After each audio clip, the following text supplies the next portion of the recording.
Hey guys, in this video I'll show you how to add Google Calendar to your desktop in Windows 11. Alright, let's begin. First of all, open any preferred browser such as Google Chrome or Microsoft Edge and search for Google Calendar. Now, open the first website that appears in the search results and you will be prompted to sign into your Google account.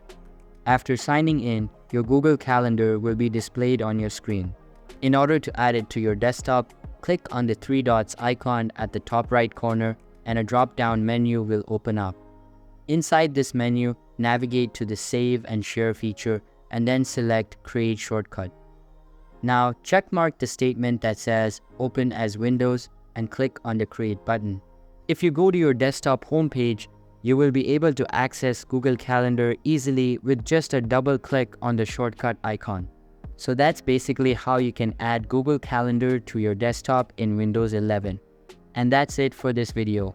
If you find this helpful, consider subscribing and giving this a big thumbs up. Thanks.